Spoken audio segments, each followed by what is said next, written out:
Hello and welcome to another episode of Talking Bollocks. It is the third and final episode in the Sepultura, SepulQuarta Quadra special.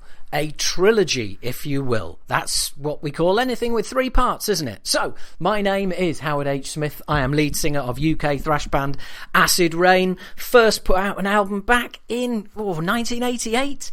Put out the most recent album in 2019, The Age of Entitlement. Check that out when you get a chance. I've also been a stand-up comedian for 25 years. That's been fun until the virus hit. And I do this ear podcast. So feel free to subscribe to the podcast anywhere you like. It's available everywhere. There's also extras at Patreon. Just wherever you're listening to this, or whatever device, look at the description of the podcast. You'll see support this podcast. If you tap that, that's a live link, and that takes you to where you can sign up for extras for just $5 a month, and you too can get this podcast early. You get behind the scenes stuff, you get extras, and you also get to ask questions of your heroes, as you will hear later on. So this third part is with the man that brought Quadra together. We've heard from Derek and Andreas about their roles, and we've heard from them both about Jens's role, and now we get to speak to Jens himself. Now, full disclosure, he mastered The Age of Entitlement, the album I just described. He mastered that for us at the end of last year, so we have a little bit of a chat about that. I don't know why I'm mentioning it, because you're going to hear that anyway. So, ladies and gentlemen, boys and girls, without further ado, here is my conversation with Jens Bogran. Hello, Jens. Howard, how are you? I am very well. How are you? I'm pretty good. Thank you. Excellent. So I had a different Jens Bogran account. Oh, really? Yeah. Jens from Sweden. There's two of you. I've been messaging him, so he's got a surprise coming to him. Ah, okay. But I wonder if that's also my account, possibly. Or did you see my last name on that one as well? Yeah, it's identical. I can send you a screenshot. It's identical to the one you have at the moment. All right. I wouldn't be surprised if duplicate account for whatever reason. Yeah, that's good to know, though. yeah. Just so you know. Okay. So hello, thank you. We meet at last. Yes, I'm sorry about the hassle last week. It was a no problem. I've spoken to Derek and Andreas at length. So you know, Andreas painted me a picture of a man who likes to be busy. All right, yeah, I don't know. It just happens. Yeah, but, it's yeah, but well, and I'm just one look at your Wikipedia page shows how busy you really are. Is that? I mean, well, presumably it's not entirely accurate, but that's a phenomenal amount of work. Do you ever kind of look back on stuff and go like, right, I can't believe how many projects I've been involved with? Well, no, I think it's probably not complete either, that thing. But I guess, you know, I've been doing this now for 20 years, like full time. So, and since I also do like a lot of mixing, which is faster, you know, I can crank out like 2 albums a month when I do mixing. Whilst if I do productions, it will take me longer. And then I also do, you know, quite a bit of mastering work, which that can pretty quickly add to the client list. Well, do you know what? You've strolled into that particular conversation without any urging. So why don't we have I want to get this out the way up top. Thank you so much for your work on The Age of Entitlement. The mastering was just the cherry on the cake that just brought everything together. Okay, cool. We were we were blown away with that, man. It was absolutely awesome. Thank you very much. Okay, cool. Thank you. And just so I remember correctly, was that one mixed by, was it Jace? Or yes. Was it mixed no, by... it was Jace. Yeah, it was. All right. Yeah. Now I remember. Sure. Yeah, no, and you, I mean, we wanted size, we wanted an album that sounded huge, and that's what we went for right from the off, and then you just made it that bit huger, if that's even a word. It is. Well, thank you very much. So I've spoken to Derek and I've spoken to Andreas at length, and we're looking at putting these podcasts out on Quadra Wednesdays. It's just an accident how it happened. I actually ended up getting Derek as an interview, and then I got that, and a friend of mine who helped set interviews up got Andreas, and I was like, oh, that's great. And in between interviewing the two of them, I got a marketing email from you. And it was like, it landed in my inbox, and I was like, oh my God, the perfect guy to interview. Perfect. So if you hadn't sent that email, you wouldn't be here. So hard luck. All right. That's cool. But both Andreas and Derek were, extremely fulsome in their praise of working with you. But Andreas also explained what a very different experience making Quadra was than Machine Messiah, because I understand you were basically about to become a father during the making of Machine Messiah or something like that. That might be it. I don't remember actually. I remember that I broke my foot in the middle of the session. Oh, I heard about that. That was what was that doing again? Now, I do sports, like it's called floorball. It's a pretty Scandinavian thing.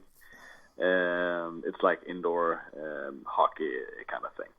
And I don't know, I was just out of shape and happened to break my foot. So, I went to the ER, and the next morning I was back in the studio, basically, on crutches. Oh, man, that is a work ethic. That really is. So when did you start getting involved in the process of Quadra? Would it be like, early demos, or when did you sort of start hearing it? Yeah, preferably I would be involved early. The thing is, as with Sepultura and as with many bands, usually people tend to be pretty late with their songwriting.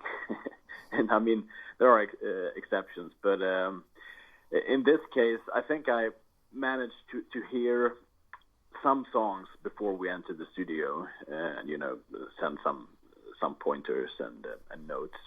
But most of the work that we did on the songs happened in the studio, because they were not ready with the songwriting before that.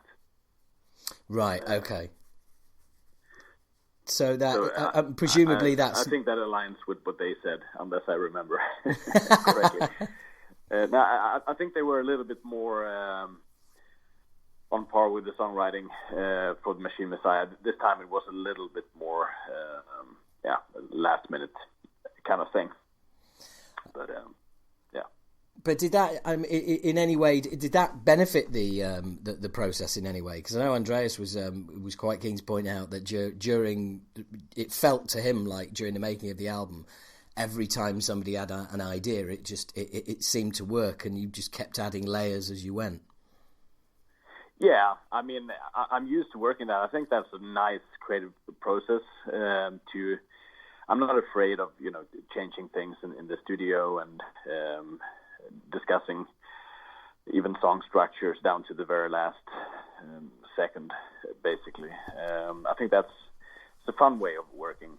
Whilst if you do like a lot of pre-production before, and then you enter the studio and like re-record everything again, that could work against you a little bit. Like it feels like you're making a cover of your own songs, if you know what I mean. Yes. Whilst if you,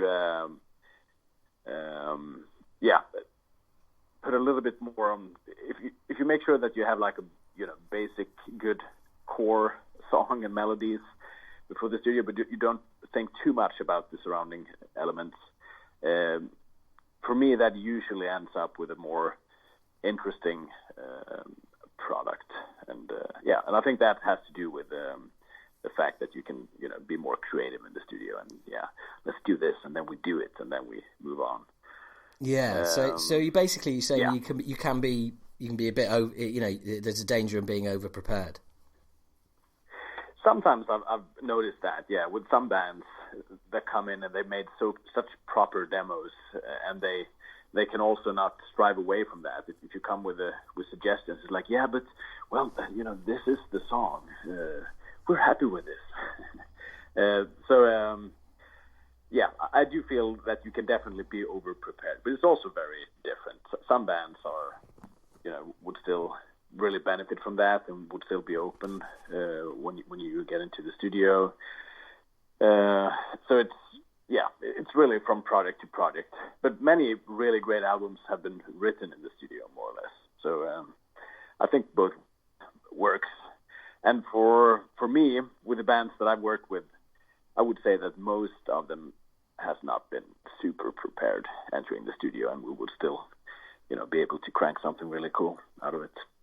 Yeah, no, I get that, leaving that sort of percentage of room, that headroom, if you like, to be flexible in the studio leads to things being created that you wouldn't have expected, rather than going in over prepared, like you say. And presumably as well, you have the opposite, where you've got people who are under prepared, and you start feeling like, I need a songwriting credit on this album.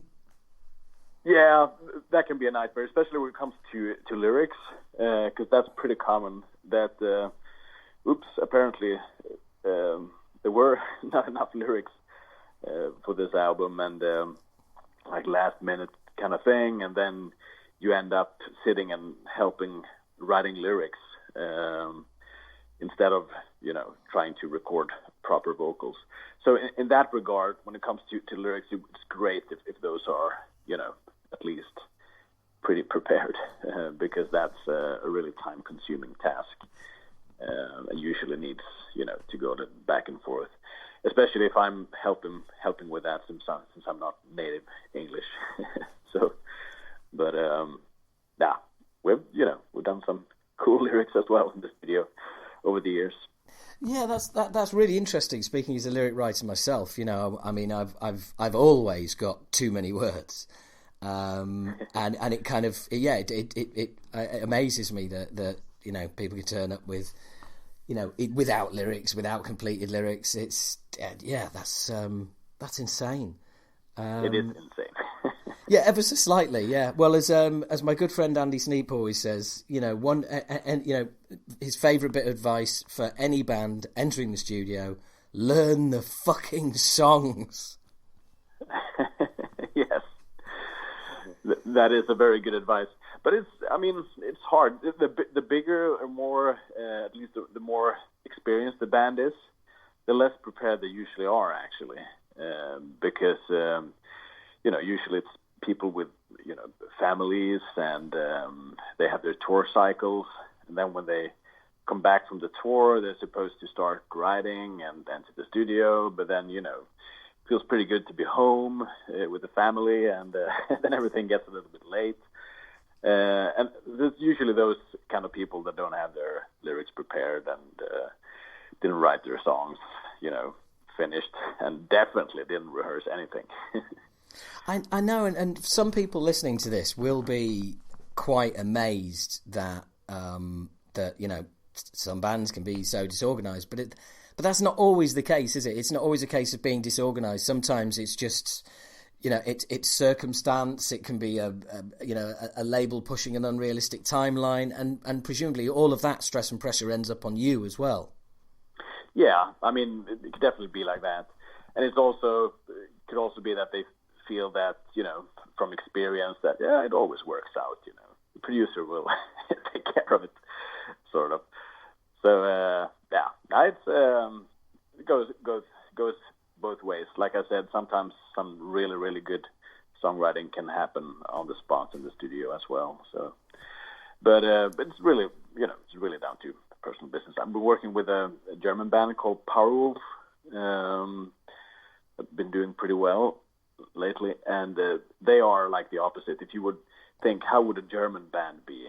They would probably be pretty organized, right?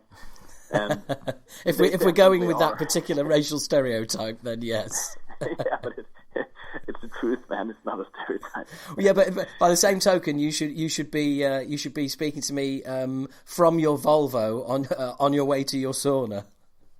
Oh yeah, of course. Sauna that's finished though. Right. Oh yeah, of course. Over here, believe it or not, no. That's something we've assigned to the Swedish. Hard luck. Oh really? Okay. Yeah. Yeah. No, but they're a band like that tour a lot and make as a living, and they still have their families, and still they are super prepared. Like have the songs and proper demos. Almost sounds like the album already. Everything is done, and then on the other side you have bands. I guess I shouldn't mention too many bands that are disorganized, but there are plenty of them for sure.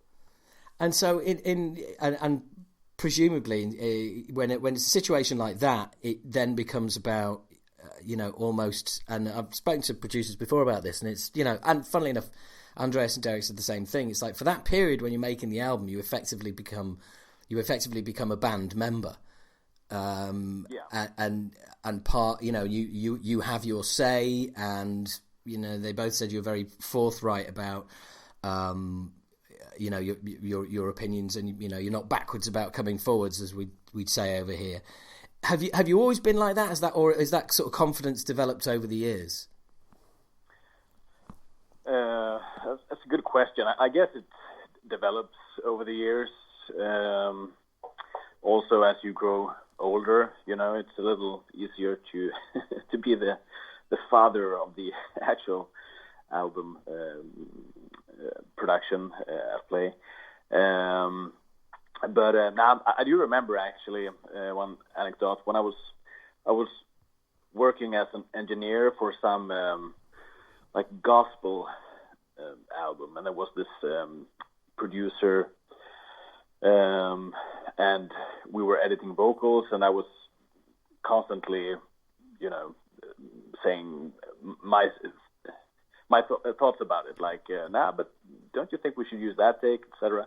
And still, at some point he got pissed, like, shouldn't you just find your place as engineer and don't tell me what to do?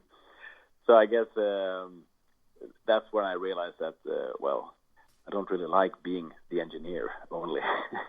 I want to be in control. So I guess that's always been with me a little bit. I prefer making the decisions. Yeah, sure, and I guess as you progress as well, it's your when you're putting your name on something, especially when you're doing the whole thing, producing, mixing the whole project. It's got to be up to a certain standard for you as much as the band. Yeah, that is true. That said, I mean, the album production is definitely a corporation. It's you cannot. I don't expect to get my will through at all times. I see it as important that my client is happy as well. And then of course, usually if I'm happy, the client gets happy, and not necessarily the other way around. But it's usually okay. On some occasions, there have been some issues with that. Like it feels like I'm walking against the stream all the time. Like any suggestion that I make is immediately put down by some other, strong member of the band that, just seems to have a problem with authorities or whatever. So that has happened a few times. So but that's usually just down to that person, and then you need to balance that a little bit. Like, okay, should I try to push my will, or should I try to just be a little bit relaxed about it? Then you have to weigh outcome against the client, hopefully coming back, if that's what you want, etc. So, you're working with people, so every production is different. And presumably as well, is if you're trying to make a point and get it across like that, and I guess it depends if you've got, if there's other members of the band that are kind of, agreeing with you and trying to get that across, or whether you're, so hence you can push harder. Whereas if you're trying to get something across and the entire band seem against it, it's kind of one of those where you just okay, hold your hands up and move on. Absolutely. On the other hand, you don't want to stir up conflicts within the band either. Yeah. So, I would say, production it is a tough job because it's, both the creative artistic side, it's the technical side of it these days anyway, when the producer has to do everything more or less. And then it's also the whole psychology thing, Oh, yeah. Getting, your ways, your thoughts implemented, still keeping a good tone, a good vibe, and making sure that people perform the way they should. Let's say that I make the singer grumpy for some reason, for some change that I want to, get through, and he or she doesn't really want to do that. Then it's hard to try to get a great vocal performance out of that. Yes. Or sometimes that's exactly what's needed, like some anger. So it's you constantly need to balance on this line when you produce. Yeah, I've spoken to a few producers, obviously worked with, a few over the years, and without a doubt, a big part of the job is psychology. We recorded individually with Jace, and he said it was like, it's almost like, individual appointments with your psychologist. Oh, yeah. And everyone works differently, but it's funny that you mentioned about the singer as well, because one thing all producers have got in common that have said it's very different coaching a performance out of a singer than it is to a guitarist or a drummer or anything else, because their instrument is themselves. So when you're critiquing vocals, you're essentially critiquing, that person. Yeah, indeed. No, it's sensitive, and also if I should pull another stereotype, I guess. It's usually a little bit of an ego happening with singers compared to a bass player. Surely not. You're saying that us singers have got maybe a slightly large ego. Surely not. Oh, I know. I didn't say that. Yeah, Derek was very complimentary and said he really enjoyed working with you and how sort of collaborative the process is. And I'm exactly the same. I think from a vocal point of view, again, the same things apply as we were saying about the rest of the process. But with vocals, I always find it's like, I refer to it kind of like a movie director. It's like, okay, do one, let's get one right for the script, but then let's do one for yourself as well and see which we prefer. Yeah. No, absolutely. And I'm pretty demanding when it comes to amount of takes and that kind of thing, I always feel that, perhaps we can get this a little better, and that's very, very, that's doable, like pretty easily when it comes to guitars and bass. Drummers is a little harder because it's the physical aspect wearing them down, and the same with vocals, both mentally and physically, wearing people down by requiring too many takes. That's also something you need to carefully try to balance, and try to, if you feel that the concentration is about to go south a little bit, then you need to perhaps not say that, you know what, now it sounds like shit, let's take a break. Perhaps you need to make something up, like, you know what, I have a little bit, just a question here about the lyrics. Would you mind step in here? And, you can create a break. You can do it in different ways, basically. You do realise, Jens, that now anyone listening to this that's recorded with you or is going to record with you, right? We'll now anything I say. Yeah, we'll now know that when Jens wants a chat about the lyrics, no, it means you've just done a shit take, or he might actually want to know about the lyrics. Who knows? Yeah. You have to mask my voice in this interview. Really light. Yeah, absolutely. But and I mean, you know, collaboratively getting inside there and getting in amongst the songs, and is that what you'd prefer? I mean, presumably, you know, like you said, some bands will turn up and its demos almost sound like the album, and really your job is kind of less creative in a sense, whereas, you know, with you know, something like Quadra, the guys said that you were very much involved and throwing out ideas, and it was very collaborative. Is that what you prefer? Yeah, absolutely.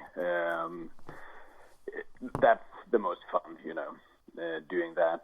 But I do work, you know, both ways. Sometimes it can also be pretty nice to focus on not everything, because it also wears you down as a producer, having to work, you know, long days, worrying about everything, and deadline is approaching, and if I just, you know, put some more hours in here, we can perhaps do this a little better. And so sometimes it could be nice with a little more relaxed production, also where you're like partially involved, perhaps not tracking everything yourself, and that kind of thing. So, but yeah, like creatively speaking, and also looking back at productions, I would say that the ones that I enjoy the most were the ones that, you know, you were deeply involved. It gets more personal that way. Yeah, it's ironic. Well, basically, it's the ones that I don't know. Sometimes it's the ones that were the hardest work. Do you know what I mean? It's like, because when you get that deep, you're getting deeper and deeper into the work. Yeah, absolutely. And sometimes, you know, I briefly mentioned some occasions where you have these like constant conflicts for some reason with a member of the band or whatever. Some of these albums has also come out really good. You know, it's like that creative conflict actually worked. For the you know, really good. And then you forget about the hardships, and you listen to the album a few years later. It's like, oh yeah, that became really, really good. And then you know, already forgotten about all the quirks. Yeah, and that's something that's very interesting that I kind of wanted to mention. Do you need some distance between when you're working on the album and mixing it, or would you rather, you know, do all of it there and then? Well, I mean, the fact is that I usually feel like I don't need it when I'm there, but I always know that it will become better if I do distance myself from it. Usually it's not possible because of deadlines and whatnot, but, you know, to at least have a few days off from the material, come back, make sure that you know, don't do any shortcuts, like, you know, start from where you left, just put everything to zero, remove all the effects you might have put there, just start from scratch, build up the mix again, treat it as an external mix coming in. That's always a better method. So, but yeah, preferably I would like to have 2 months between the production and the mixing, but, you know, that never happens. I was just going to say, presumably time constraints mean that, and also the way labels work, is that, look, you know, we're sending the band over to you for X amount of weeks, and at the end of that, we want a finished mastered album. So yeah, you've essentially got no time. You can't basically turn around to the label and go, well, you know, can we have a month's space and then mix it? It's not going to happen. Yeah, no. I mean, then it would need to be planned for that to begin with, and like I said, it might have happened like once, but usually it's a close call. And, you know, productions, you might have some, like a spare week in there in the schedule, but that usually is already taken by, you know, whatever needs doing, and then you haste into mixing. Well, your work on Quadra, man, is absolutely superb. I mean, the production is phenomenal. I mean, it's without doubt my favorite album of the year so far. Thank you. Oh man, it's absolutely gorgeous. In fact, you know, Andreas was saying, when you were just talking about mixing there, he was saying that when he was sat in the studio and, you know, heard the actual finished album for the first time, that he burst into tears in a good way, I might add. Oh yeah, that's a good thing. Okay, yeah, and that's nice. Yeah, he told me that it was a strong emotional experience for him, because it had been a long journey, and we also had, some elements that were added that he didn't even he hadn't heard any of the choirs we did, for example, until it was mixed. And, so yeah. No, I wish I would be in that situation once. Yeah, I bet. I bet you're sat there mixing it, thinking, "Wow, wouldn't it be really cool to hear this for the first time without having heard any of this?" Yeah. And I mean, as regards Quadra, during the make, well, are there any songs that stand out as being particularly harder work than others, and are any that sort of came together quicker? Good question. Now, I think we struggled with all the songs. To be honest. Now we really did. I mean, there are some fairly complex songs in there. Yes. That we tried quite a lot of. There were some songs that we restructured down to while mixing, I restructured some songs. And also when we did vocals, I do remember now. It all comes back to me. It was a lot of hard work with some stuff. But it's possible that there were a few that were a little easier, like the Ali song, for example. Yeah. It's a fairly basic track, and then we had this friend of Andreas doing some, well, I don't want to mention the word, but like dubstep elements to it. So I wasn't really involved in that. I got 10 different options, then I chopped something together out of those and mixed it in. So that one was pretty straightforward, I suppose. But the rest of the songs, it's pretty complex stuff.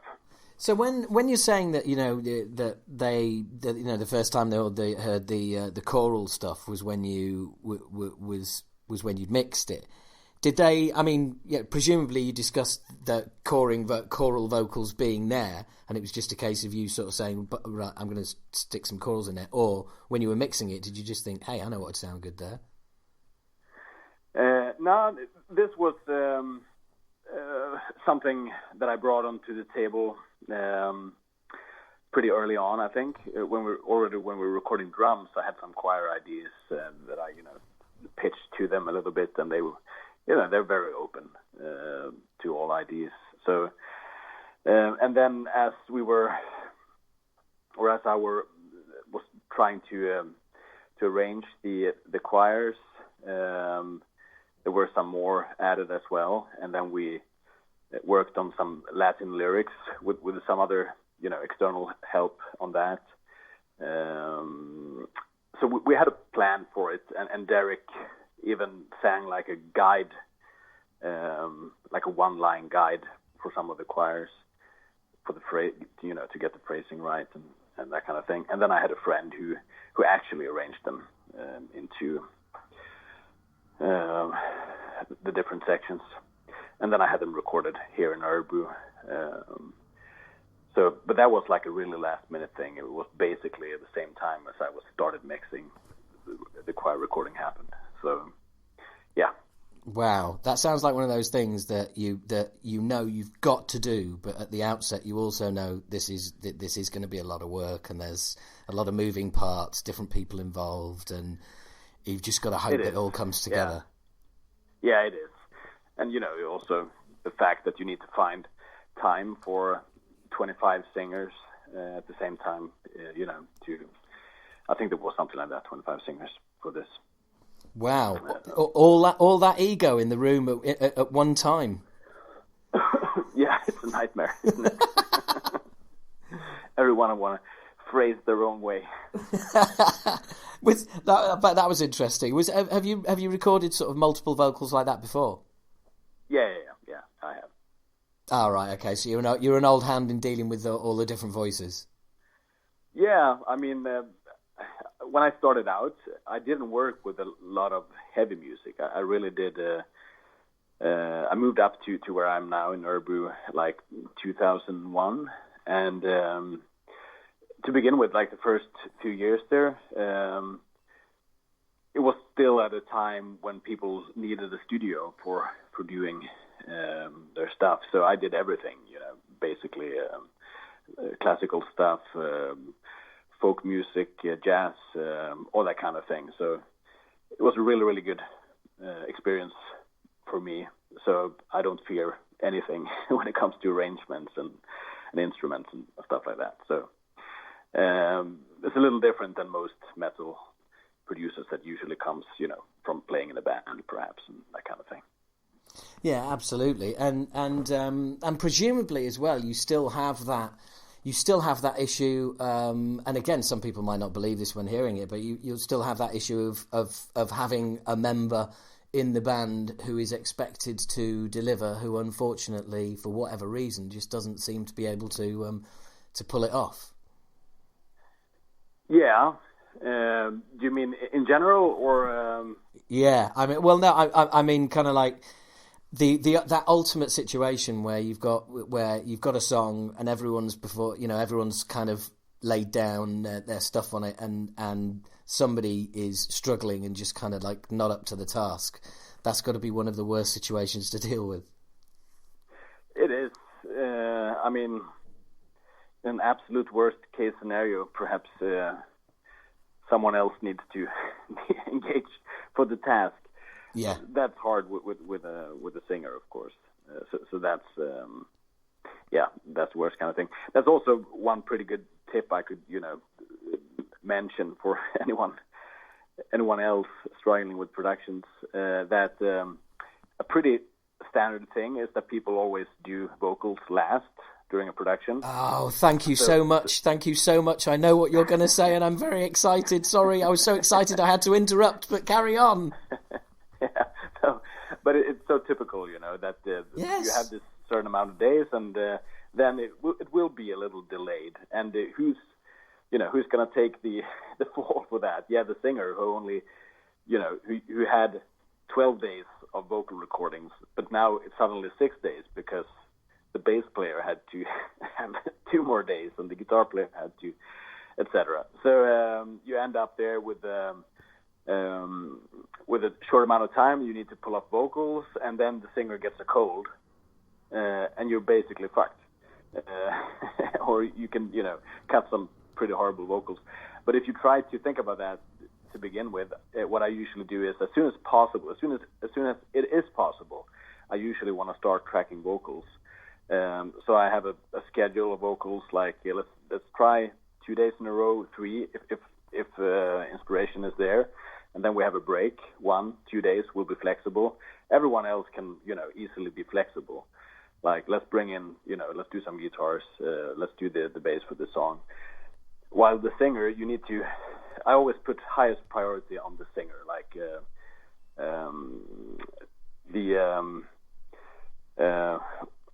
sorry, I'm losing the word here.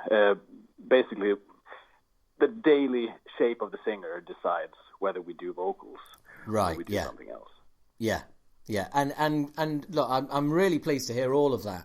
And the other point about what you were just talking about there is, if you're doing the vocals last, there is a sort of inverted commas unique kind of pressure on a singer. Live, but also in the studio, and when everybody else has finished their parts, it can be you can be a bit sort of like, don't fuck it up kind of vibe. And it's that's very true. And also the other reason that I like to implement vocals early is that it's much easier to do any extra ornamentations to the song after the vocals are done, because the vocals are more important than a lead guitar absolutely has to change the note at that given point or whatever. If there's vocals underneath, I would like to have vocals there first. Find the ideal melody line for the vocals or rhythm or whatever, and then we will adapt guitars. instead of having to, feel like we're forced to adapt to something that's already there. And this also has to do with, if the songs are not completely done when you enter the studio, that's another reason to try to get vocals in there as soon as possible. And if that's not possible for whatever reason, then at least I would like to have some sort of guide vocals that we can relate to, and having the main melody completely down the way we want it. So as we go on with whatever other elements we need to do, we have that to relate to, and then we would jump back and do proper vocals. Well, but also that's important from a vibe point of view as well, isn't it? A lot of the time the vocals will determine the mood and the vibe, and if you got it there right from the very beginning, that helps you build that vibe up. Absolutely, because it is really funny how many people sort of write metal music. You wouldn't write a pop song instrumentally and then trying to add vocals, usually. But that's usually how metal music is written. It's perhaps written by the guitar player, and this is the song. Now you need to put vocals on it, which is pretty weird if you think about it. It's always good to try to get vocals into the songwriting, at an early stage, especially if it's melodic vocals. Because you would, most of the time you would find that, well, what about if we change the chord progression like this, then we can have this melody instead, and that's actually better than the thing you just tried to write here over the chords that the guitar player thought was really, cool playing. Yeah. No, I think in my entire career I've only performed on one song where the lyrics came first and the music was written to it, and funnily enough, it's probably one of our best, if not strongest, songs to this day in our entire catalogue. So, so yeah, absolutely. But I think also from what you were saying about about when we're working with the vocalists, etc. I also think it's incredibly important for me. I think the collaborative aspect when it comes to vocals as well, because when you were talking about those, just taking the pressure off a little bit, which is, getting in early and recording vocals and things like that. It takes the pressure off when you're in that booth, but you feel like you're working with somebody, not for somebody. Yeah. No, definitely. And like you're a team. I mean, I'm always glad to hear suggestions coming back, through the control room, because ultimately you can feel really sort of lonely and disconnected in that vocal booth. Yeah.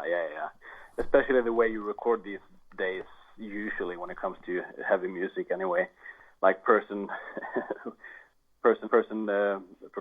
And, the drummer is also in there, of course, on his own. But guitar player, bass player, you would have in the control room normally.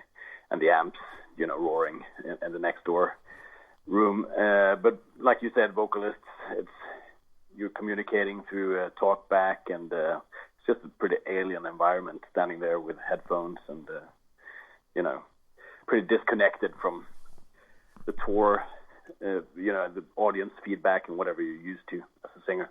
Yeah, absolutely. So it's a lot of singers that, more or less hate the studio situation. So one needs to, try to decipher why they hate it, and, whatever you can do to make it comfy. But it could be everything, basically. A lot has to do with the personal chemistry, of course. Try to find the frequency of that person, if that makes sense. But it could also be surrounding things, like some people don't give a fuck, about lightning or stuff like that, whilst other are more sensitive souls and need a certain set around them to feel that they're, can get into their lyrics and the songs. Yeah, and the setting is very important to a certain extent. But also, I would imagine that you've got, you've got so many different types of people, and there's so many different types of singers as well. You've got singers who are performers, and you've got performers who are singers, where maybe the ability isn't that amazing, but they're good at what they do live, and it's sort of coaxing out a a studio version of what they do live that Yeah. that can do justice to the rest of what everyone else has done, I guess. Yeah, absolutely. And when it comes to how the set is important, I could mention one thing. This didn't happen to me, but I had a good friend that produced an album where the singer asked for a large, piece of plastic. So why are you gonna shoot me in the head and wrap me in the plastic? But he wanted the plastic underneath him so that he could cut himself and throw up while singing. Really? Whatever works. Yes. Right. Didn't happen to me, but a good friend of mine and a Swedish band. Maybe that explains a lot, but I mean that is that really is needlessly suffering for your art. Yeah.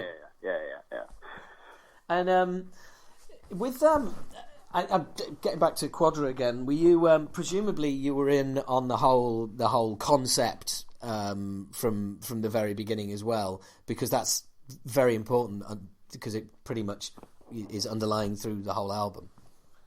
True.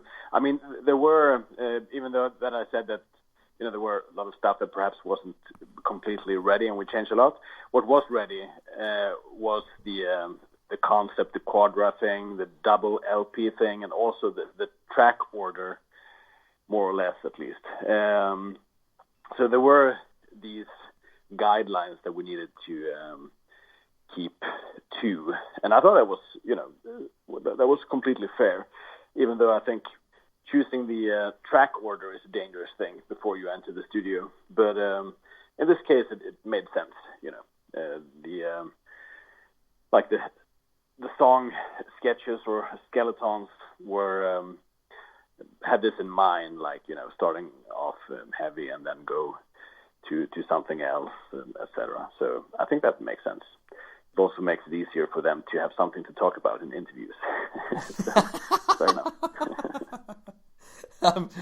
Yeah, and I think have you? I mean, from a concept point of view, I think it's fascinating. It really is.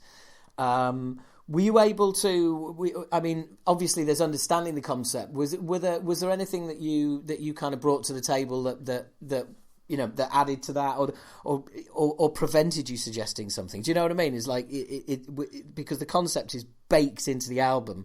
Did it ever kind of prevent any sort of creative decisions being made about the songs? Not really. I didn't see it that way. No, I can't remember anything that was conflicting with any ideas. It's possible that I would personally have chosen, if there were, because that's also the thing. We had these songs, period. There were no additional songs to choose from, which is usually a good thing to have, right? Because if we would have, then perhaps I would have, suggested, we need one more up-tempo, heavier song to put here on the album or something like that. But since they had that format, I respected that, of course. So that made sense. And again, presumably, it is just to have that kind of organisation is a benefit. But also, when you've worked with a band before and as intensely as Sepultura, then the fact that there's still work to do when they come in is not really a cause for concern, because you ultimately everything's going to be all right in the end. Well, hopefully. Yeah, no, it's a room full of talented people and songwriters. It usually works out just fine. So. And what was it like working with Eloy again? Oh, I mean, he's amazing. He is really the best drummer that I ever worked with. It's just crazy the way he hits and the groove he has while hitting so hard. It's a pure joy. I do suffer a little bit to watch him playing though, because he's super fit, but still he sweats like a pig, and Yeah, he was really worn down by playing. So, yeah, it's just complete insanity watching him play. But it's a joy, you know. I'm a drum fetishist myself, and it's so fun to watch him play. The only difficult part about it is that, you know, you would find yourself just being in awe of what he was playing instead of, you know, no, now I need to get myself into the critical position here. Yes, Try to push things forward and not just be a fan. I know what you mean. So yeah, you could sit, you listen to a playthrough and go, wow, that, you know, that's fucking amazing, and then you suddenly have to remember, no, yeah, that's fucking amazing, and I need to point out, you know, what needs tightening up and what doesn't quite work. Yeah, exactly. So. But aren't you also listening to it and with half an ear on, oh my God, I can't believe I'm going to have to edit and grid these? Yeah, but I don't. You don't? Now I understand why you're so good at what you do. Have you found somebody who grids and edits drums? No. I mean, I just say that I'm not a fan of the modern way of gridding drums like it has to be done. I don't work like that. I never did it. Right. I mean, I do edit drums like a madman, and I do a lot of takes. But I want it to sound like someone actually performed it in the end. If it sounds like it's, you know, quantized or I'm very sensitive to that. I hate it. I can't listen to it. I mean, which goes to 95% of all modern metal. I completely agree. And that's you know why things. Well, for me, that's why we've had the rise of sort of laptop metal productions. Where, you know, things sound like they're mixed for earbuds, and yeah, sonically you can hear everything and it all sounds good, but there's no feel. Yeah. That is the core, most important kind of thing that I'm going for in productions. You know, I want it to sound like it's, you know, that you can hear the player there, that it sounds really good. I do the same with rhythm guitars. I mean, I would do 100 takes. People, you know, would get problems with their hands after working with me, but I wouldn't go in and let the machine trying to just because you can, or just because you see on the screen that it looks in a certain way. It always needs to be the ear for me. Like, you know, do I like this? So perhaps also the fact that I'm not from the metal world so much to begin with. And I enjoy a good groove and that kind of thing. And I know that the metal audience also do that, even though they might not realize it.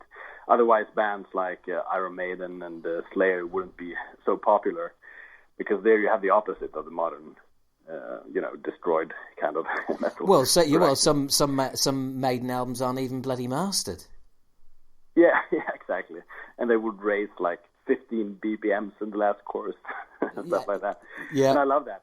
Yeah, I work a lot with when it comes to drums or like the basic foundation of the song. I work a lot with tempo changes between parts, and I also experiment a lot with takes with a click and clickless takes. And then my compiled drum version of the song could be a complete mixture of those takes that I did without the click, with the click, and my BPM grid could be 119.72 at some part to match the clickless take that I did, that I really enjoyed the groove for.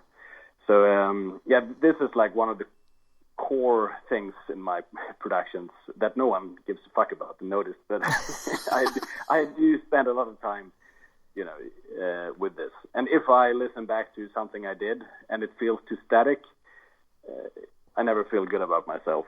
But I don't think I ever listened back and thought, my God, I should have made that tighter. Or right. It's Now I want the brain to be tickled. Yes. And the song to be feel fresh and interesting. And I try to have unique takes for different choruses and stuff like that. So just not a repetition when it comes. I do exactly the same. It's got to be done. Basically, you have to. you have to kind of keep that. Well, just your line about choruses there. You can't just cut and paste a chorus and just dump it, into the song. There needs to be difference. There needs to be different textures going on. Otherwise, it's just that's where you start with that kind of artificial feeling. Yeah, exactly. And we have 60 years of successful music history where this was not available, and it's a big problem, I think, for modern musical art that people don't know how to distinguish between musicianship and and editing. Yeah, so, true, and it is that they are the times we live in, and those atmosphereless productions are always something that that everyone fears. But as you said, I think if you can stick to that rule of just trying to keep it sound as live as possible and concentrating on the vibe, then you can't really go wrong. Do you ever get any sort of resistance towards that? No, absolutely not. Good. Occasionally someone might say something about could we adjust this or that, but usually I'm the biggest critic when it comes to anything, and it's not like I don't edit. Like I say, I definitely do editing, but I'm super against gridding and making things too tight. I just want it to sound like it's a fantastic performance, and if it's not, if it's a really shitty performance, I'm trying hard to edit that into sounding like a good performance, and not just grid it, if you know what I mean. No, absolutely. Now, Andreas mentioned also that that Paolo had really done the business this time around, as he always did. Was it good working with Paolo again? Paolo is a fantastic dude. I love him. He's perhaps not the most technical bass player out there, and that's a pretty different thing. Or I guess his problem the latest years has been Eloy, because Eloy has taken the drums to a new level, in my opinion, and much more difficult level. And if you want the bass to be in there, you really need to make sense of the bass playing, and that's hard. That's definitely hard for Paolo. I don't think he would disagree with that. So for this album and also the previous album, we worked really hard trying to get the bass lines properly, and Paolo had to work really, really hard learning those things. But he did. He sat day and night with his headphones, learning the stuff, and then we did quite a lot of days with the actual bass tracking as well. Well, the result, without a doubt, is awesome. Your work with all four musicians to create this, this kind of this living beast of an album is superb. Now, Jens, I really thank you for your time. I do have just a couple of subscriber questions, if you can bear with me for 1 minute. But of course. But for now, Jens, thank you so much for sparing the time. Really appreciate it. Thank you for having me on.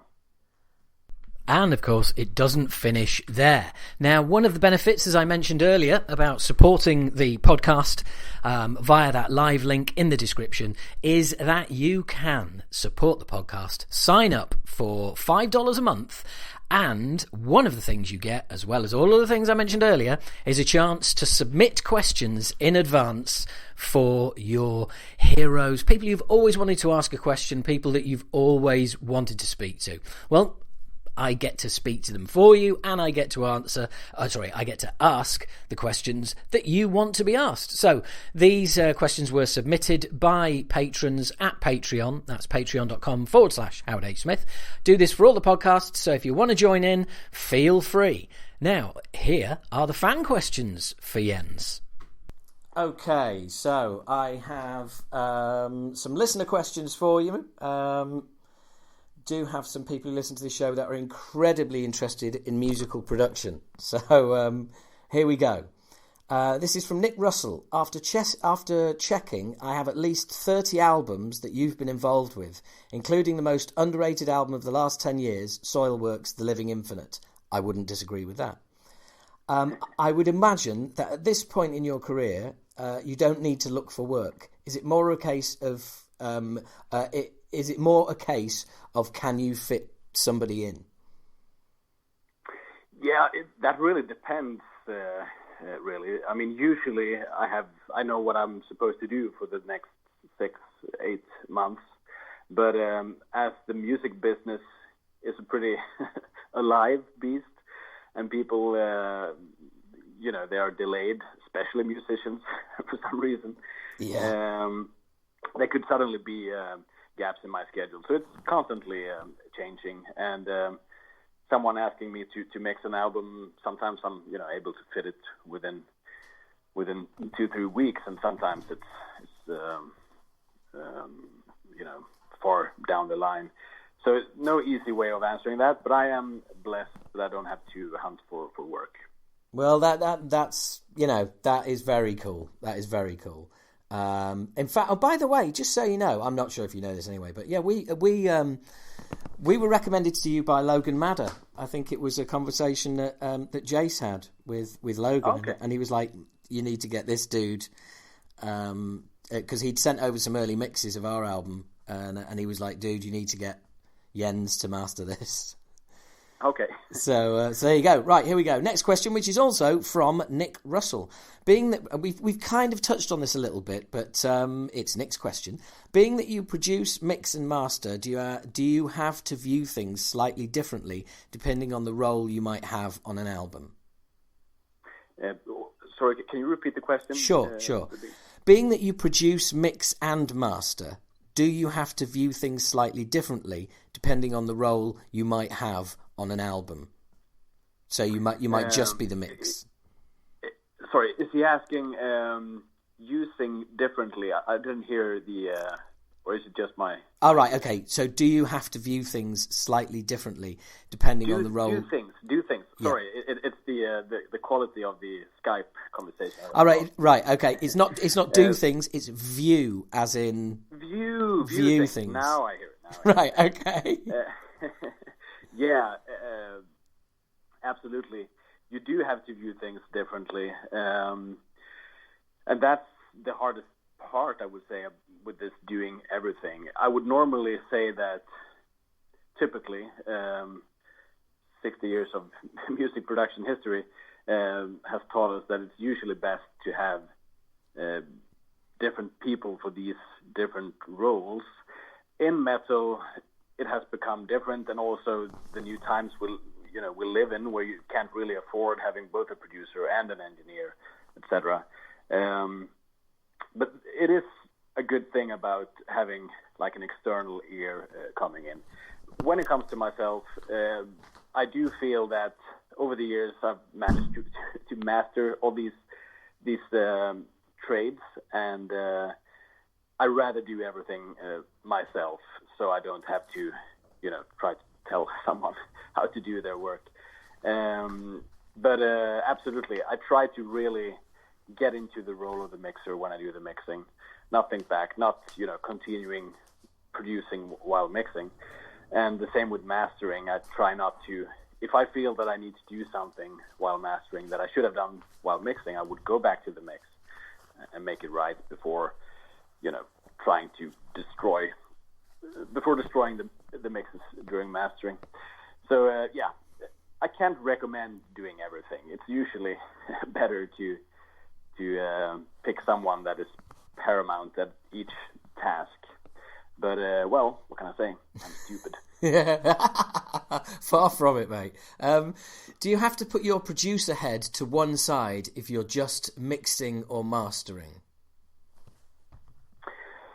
Yeah, well, if I mix, then I still have the ability to help out a little bit. I'm the kind of mixer that would suggest or just add some stuff sometimes if I think it makes sense, copy some vocal things to another part as a suggestion if I feel, feels a little bit lacking, or if I feel that, okay, but this riff here, why not just, cut that in half?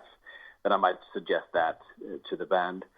And I would also add some, effects, like here, perhaps it would be nice with some swell or something like that, just to make the song flow better. And I would also go in and do some editing during mixing without saying anything to anyone. Just obviously these notes from the vocals, it makes my cat scream here in the background. I need to pitch them a little bit. Or this fill, obviously, they probably didn't hear this when they were recording due to poor monitoring or something. Let me just, fix those drums a little bit now when we have a clear sound and everything. So basically like that, I just do the stuff that I need to do to make the song sound good. Cool, thank you. And without, this is still Nick, without naming, have you ever mixed or mastered an album but thought the production wasn't very good? Oh, yes. happens all the time. Yeah, right. It happens all the time. And the opposite, sometimes, it's like, wow, this is great. Great stuff, great production, great songs. And sometimes, this is what it is. Pays the bills. Fair enough. Okay. Last question. There's a couple of questions here. This is from Mark Pensome. Mark says, and he genuinely says, great mastering job on The Age of Entitlement. Which bit do you enjoy most? Producing, getting the performances part, which was really cool in the Quadra studio videos, seeing how you adapt to each player, or the final sonic impression from the engineer, or the mix or the master side when you finalise the project. So what's your favourite part of the process, if you have one? Oof, that would depend so heavily on the project. I thought you were going to say that, because I was just thinking exactly the same thing, actually. Because if you've got a band who are, let's face it, not great players, the performance part is an absolute fucking nightmare. Whereas if they're great and they collaborate and they listen, that can be an absolute joy. Exactly. It really has the whole spectrum there. I've had days where I, didn't want to go to work, and I've had days where, fly into work because it's so creative and fun to work with some people. And same with mixing. Sometimes the mixing just feels like a struggle, and sometimes it's, the best job in the world, sitting and mixing. Same with mastering, sometimes that can be a really, really nice change because it's a little more technical, and sometimes it's nice to not having to worry too much about the creative things and just do mastering, and you do an album in a day and then you move on with your life, basically. So that's, you got to listen to hopefully a great album for that day, master it, and then you go on. So it really depends, and I think the reason why I do all these three jobs, which it is because I enjoy them all. Yeah, and it's interesting as well because you don't strike me as, and maybe I'm right, maybe I'm wrong, but you don't strike me as somebody who's a control freak, because as you just said then, you'd rather sort of be on sort of one part of an album rather than trying to do everything. Have you always been that way, or have you learned over the years to just maybe sort of let go a little? Yeah, good question. I think the people that knows me and that work with me, they would probably say that I am a control freak. Right. It used to be worse. I used to even turn down work if I didn't get to do everything on it. But I've adapted to the way things work in the business, and especially this whole new ability to record back home, etc. So I would definitely, take on a mixed job, even though I would know that it would be better if I would be able to record it as myself as well, etc. So I have dropped my control freak level a little bit, but no, but still, I like to. Yeah, you should ask my fishing buddies when we're out fishing. There's one people who chart the course and decide where we fish and how we fish, and unfortunately, that's usually me. Oh, right, okay, yeah, I know, I can imagine. It's hard to enjoy something unless you're somehow involved in steering it. Yeah. Yeah, and I'm exactly the same, mate. I'm exactly the same. Look, Jens, it's been an absolute pleasure. It really has. I know I've said it before, but one thing I want to say is, again, your work mastering our album was just superb, and personally, I felt like I really personally benefited from it as well, because I think there are some little bits and pieces, some little tweaks that you did with vocal parts that you tweaked in the mastering that weren't there in the final mix. And thank you, because the little bits and pieces you did, I noticed, and I fucking love them. Okay, thank you. No problem. Look, man, it's been awesome to finally talk, and I'm sure our paths will cross again one day. Thank you for your time. Thank you so much. It's been a real pleasure, and thanks for Quadra, because that is also a real pleasure. Thank you. Thanks for having me on. No worries. Been an absolute pleasure, Jens. You take care, man. You too. Take care, man. Cheers. Bye-bye. Bye-bye. And there you go. That was the SepulQuarta Quadra special. It's been a pleasure talking to you all. Now, there is tons of further podcasts. I've had loads of people on here, Dave Elevson, Scott Ian, Gary Holt, you name them, they have been on. Jimmy DeGrasso, Bobby Blitz, Eric AK, you name it, all the good and the great have been on here, so feel free to subscribe to the podcast. Hope you've enjoyed popping in for these if you're a Sepultura fan and that's how you discovered us. If you're a regular bollocker, well, thank you very much. You're used to this fine, high quality, aren't you?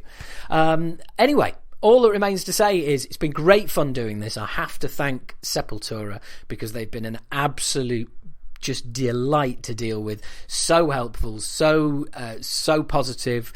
Bearing in mind that we did these interviews back in March, it's taken time to get together, but it's really been worth it. And, I can't thank them enough. What a great bunch of guys. Not just a great band. What a great bunch of guys. So anyway, it's been a pleasure talking to you. Thank you very much for listening. Check out all the podcasts, and I hope to speak to you again soon. Bye-bye.